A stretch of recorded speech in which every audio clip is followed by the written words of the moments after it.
The last one, I would love just kind of both of your guys' opinion. And I don't want an answer per se, because obviously you haven't seen the dog, you haven't seen the dog in person, but I just want to get a sense of kind of thought processes are come or thoughts or what thoughts are coming up, what kind of thought processes you're having as I'm reading this. And so this is just a training inquiry from someone who has a overexcited dog, and I just want to Mhm. hear your guys' thoughts. Cool. So this is verbatim from the training inquiry. One behavioral issue has been extremely difficult for us, and that behavioral issue is overexcitement when we're about to take him outside. The moment either of us starts to walk toward the front door where we keep our walking gear, he loses his mind and barks so forcefully that his whole body rocks back and forth. The overexcitement and barking continues until we get outside, and we live on the fourth floor of an apartment building, so it's incredibly stressful. Sometimes he Yeah, gets I bet. sometimes he gets so worked up that he bites us. Level 2 max, he said. I have tried periodically putting on, taking off leashes when we're not going out. I've tried walking over to the front door and pretending to get their walking gear ready before returning and rewarding for good behavior. I have tried working him through several commands to try to redirect him. I always give him lots of praise and reward during the brief moments that he does calm down. Our dog has good obedience and a pretty solid wait ability, but when it comes to this, it's like a completely different dog. Similar to when he's over threshold reacting to another dog on leash. At this point, I've broken down to the point of keeping a jar of low calorie kibble by the door, which I scatter on the floor to keep him busy while I get us geared up. I also have to throw a piece of kibble periodically as we make our way out of the building.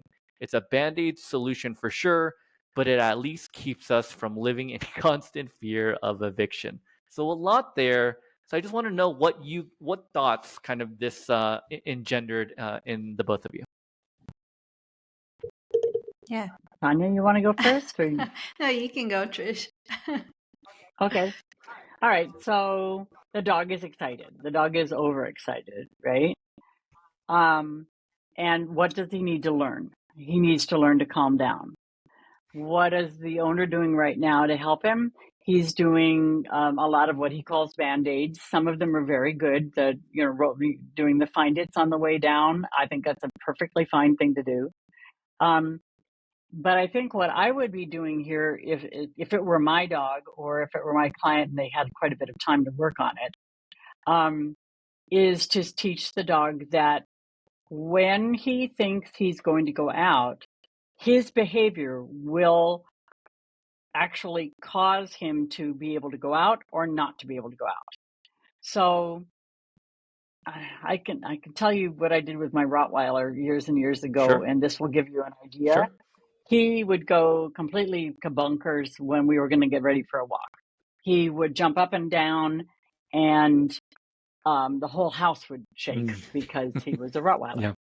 And so it was I think we got him when he was 14 months old, so he already had this behavior when we got him. So what I would do is I would take him to the kitchen door where we left, and I'd put his collar on.